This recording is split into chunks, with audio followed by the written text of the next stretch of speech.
નમસ્કાર રસદ મિત્રો, વિદ્યાર્થી મિત્રો, હું શ્રી એસ કે બરંડા, સામાજિક વિજ્ઞાન ધોરણ 10 ક્લાસ 2 પ્રકરણ 9 વન અને વન્યજીવ સંસાધન વિશે સમજ આપીશ. વિદ્યાર્થી મિત્રો, આપણે અગાઉ જોઈ ગયા વન સંરક્ષણ. હવે આપણે જોઈશું વૈવિધ્યસભર વન્યજીવ. આપણે અગાઉ જોઈ ગયા જંગલો વિશે, હવે વન્ય જીવન વિશે જોવા. વન્યજીવો આપણે જાણીએ છીએ કે ભારત આબોહવા અને ભૂપૃષ્ઠને લીધે વૈવિધ્યસભર છે. ભારતની ભૌગોલિક વૈવિધ્યતાના કારણે ભારતમાં અનેક જીવજંતુઓ, પશુ પક્ષીઓની વિવિધતા જોવા મળે છે. એટલે કે વિશ્વમાં ક્યાં જોવા નથી મળતી? લેટિન અમેરિકા અને અન્ય દેશોને બાદ કરતા, કેટલાક દેશોને બાદ કરતા ફક્ત ભારતમાં જ એટલી વિવિધતા જોવા મળે છે. વિશ્વમાં 15 લાખ પશુ પક્ષીઓની પ્રજાતિ છે. 15 લાખ.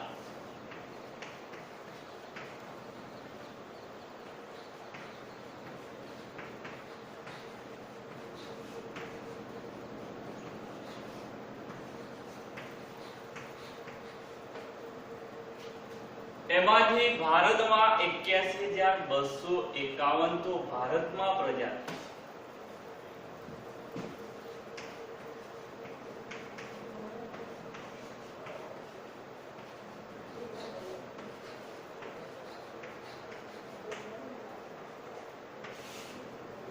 એશિયામાં સૌથી વધુ પ્રજાતિઓ ભારતમાં જોવા મળે છે.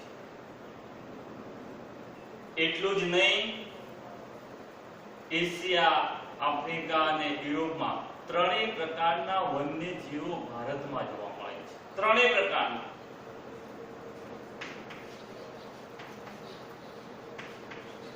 એશિયા,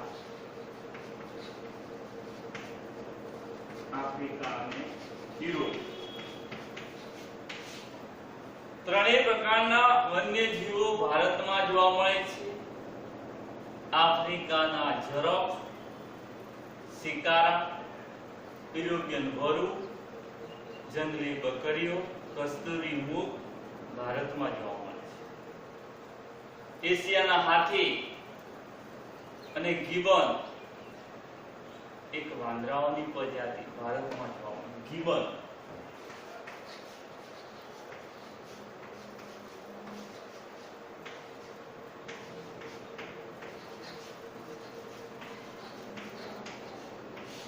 આ વાંદરાની પ્રજાતિ ભારતમાં જોવા મળે છે. ભારતના જૈવ વિવિધતામાં કાળા રંગના રીંછ તમે જોયા હશે. એક સિંગી ગેંડો, કે કાદવ કીચડ મારે. હરણ, સાપ, હિમદીપડો, બાજ, સારસ, સુરખાબ વગેરે પક્ષીઓ, આ બધી જૈવ વિવિધતા તમને જોઈ હશે. હિમાલયના ઊંચાણવાળા વિસ્તારમાં હિમદીપડો અને શીત વનોમાં લાલ પાંડા વિશિષ્ટ પ્રાણી જોવા મળે છે. વર્તમાનમાં વાઘ અને સિંહ ભારતમાં કુદરતી આવાસમાં વિસ્તરે છે. એવું ભાગ્ય જ કેમ જોવા મળે દુનિયામાં, એ ભારતમાં વિસ્તરે છે. સૌથી મોટું ભારતનું પક્ષીઓનું અભયારણ્ય કેલાદેવ, ભરતપુર, રાજસ્થાન અને ગુજરાતનું નળ સરોવર, જળપ્લાવી ક્ષેત્રો કહેવાયા બંને. ત્યાં અનેક વિદેશી પ્રાણીઓ શિયાળો કરવા માટે આવે છે. ઓડિશાના સમુદ્ર કિનારે ઈંડા મૂકવા સમુદ્રી કાચબાઓ આવે છે. ભારતમાં અજગર, સાપ, રાજનાગ વગેરે જોવા મળે છે. આ ભારતની વૈવિધ્યસભર વન્ય જીવન છે. આ વૈવિધ્યસભર વન્ય જીવો લુપ્તતાના આરે છે. લુપ્ત થતું વન્ય જીવન આપણે જોવાનું છે. આ સમસ્યા ભારત જ નહીં સમગ્ર વિશ્વમાં જોવા મળે છે કે આટલી 15 લાખ પ્રજાતિ છે, પણ હવે માનવ વિકાસને લીધે, યાંત્રિકરણને લીધે, પર્યાવરણની અસરને લીધે ઘણા બધા વન્યજીવો નષ્ટ થઈ રહ્યા છે. દુનિયાભરમાં આ એક મોટી સમસ્યા છે. એ સમસ્યા ભારતમાં પણ છે. કયા વન્યજીવો કેવી રીતે નષ્ટ થઈ રહ્યા છે તે આપણે જોવાના છે. આજે વિશ્વના અસંખ્ય વન્યજીવો વિનાશના આરે છે. અસંખ્ય વન્યજીવો. ગઈ સદીમાં ભારતમાં વાઘ સમગ્ર ભારતના જંગલોમાં જોવા મળતો. ગુજરાતમાં ઈડર, અંબાજી, પંચમહાલ અને ડાંગના જંગલમાં જોવા મળતો. આજે સમગ્ર ભારતના જંગલોમાંથી નષ્ટ થઈ ગયો છે. એવી જ રીતે સમગ્ર ભારતમાં ના જંગલોમાં જોવા મળતો ચિત્તો આજે નષ્ટ થઈ ગયો છે. ક્યાં જ જોવા મળતો નથી.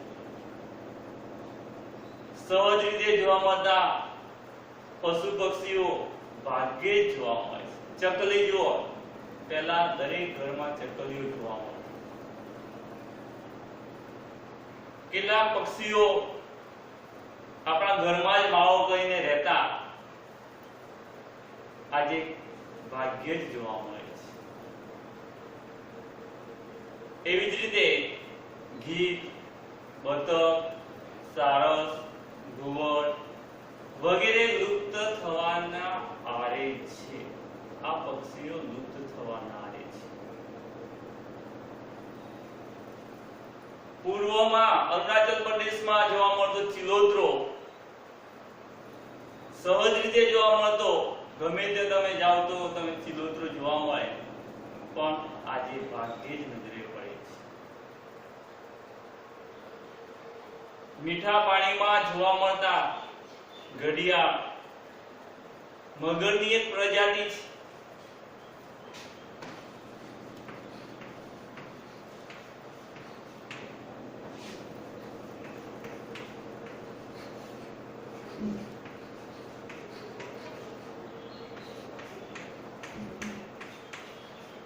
ગંગે આ ડોલ્ફિનની એક પ્રજાતિ છે. આ મગરની પ્રજાતિ અને આ ડોલ્ફિનની પ્રજાતિ ભારે સંકટમાં છે. હવે આ પણ સંકટમાં છે. થોડા સમય પછી આ પણ આપણને જોવા મળશે નહીં. મગર અને માછલીઓની પ્રજાતિ પણ જોખમમાં છે. ઓડિશા અને ગુજરાતમાં વગેરે રાજ્યોમાં સમુદ્ર કિનારે ઈંડા મૂકવા આવતા કાચબાઓની સંખ્યામાં પણ સતત ઘટાડો થયો છે.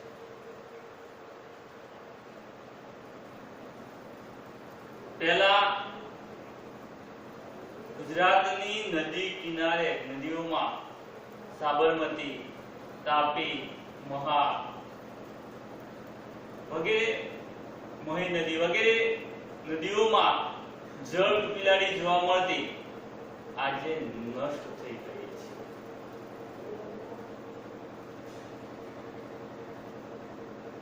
આ સ્થિતિ અંગે આપણે ગંભીરતાથી વિચારવાનો સમય આવી ગયો છે. તો હવે આપણે જોઈશું વન્યજીવો વિનાશના કારણો.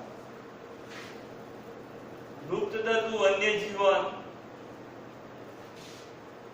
કયા કારણે વિનાશ થાય છે તે આપણે જોવાનું છે. પહેલા છે માનવીય દખલના કારણે, માનવીય દખલગીરીના કારણે વન્યજીવન વિનાશ થયો.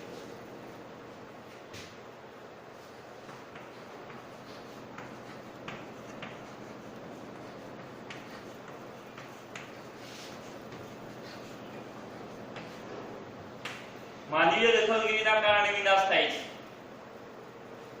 જંગલો નો વિનાશ પ્રાકૃતિક અસમતુલાને લીધે સૌથી વધારે કારણભૂત છે. પ્રાકૃતિક અસમતુલા ખોરવાઈ ગઈ છે. એક પોષક કડી નાશ પામે તો બીજી પણ નાશ પામે, બીજી નાશ પામે તો ત્રીજી પણ નાશ પામે. આપણે અગાઉ જોઈ ગયા અગાઉના ધોરણમાં. એવી રીતે આ અસમતુલા ખોરવાઈ જાય છે, એના લીધે પણ જંગલના જીવો વિનાશ.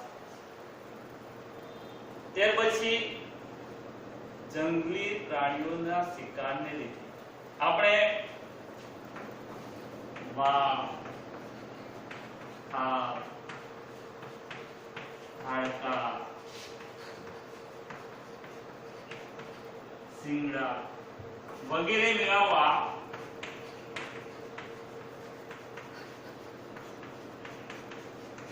શિકાર કરીએ છીએ. એને લીધે વન્યજીવો નાશ પામે છે. મનુષ્યની લોભ લાલચને લીધે, મનુષ્યના વિકાસના કારણે આપણે સડક રસ્તા બનાવીએ છીએ, બંધો બનાવીએ છીએ, નહેરો કાઢીએ છીએ. એના કારણે રહેઠાણ બનાવીએ છીએ. આ વગેરે કારણો લીધે જે રહેઠાણ છે વન્યજીવોના નાશ પામે. એના કારણે વન્યજીવો વિનાશ પામે છે. ત્યાર પછી ઘાસચારા અને બળતણની રીતે લાકડું મેળવીએ છીએ. એના લીધે પણ જંગલ નાશ પામે, એટલે વન્યજીવો નાશ પામે.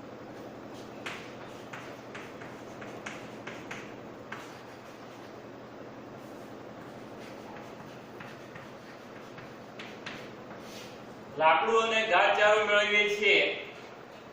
જંગલ નાશ થવાથી જંગલમાં વિચરતા વન્યજીવો નાશ પામે છે. વન્યજીવો બેઘર બને છે. બેઘર બનતા માનવ વસાહત તરફ આવી જાય છે અને માનવ વસાહતમાં આવતા માનવ સાથે અથડામણ થાય. એના કારણે પણ વન્યજીવોનો વિનાશ થાય છે.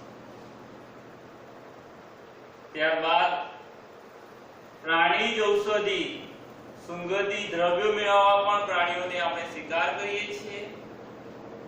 આ લીધે વન્યજીવોનો શિકાર થઈ રહ્યો છે અને વન્યજીવોનો શિકાર થતા વન્યજીવોના વિનાશના કારણો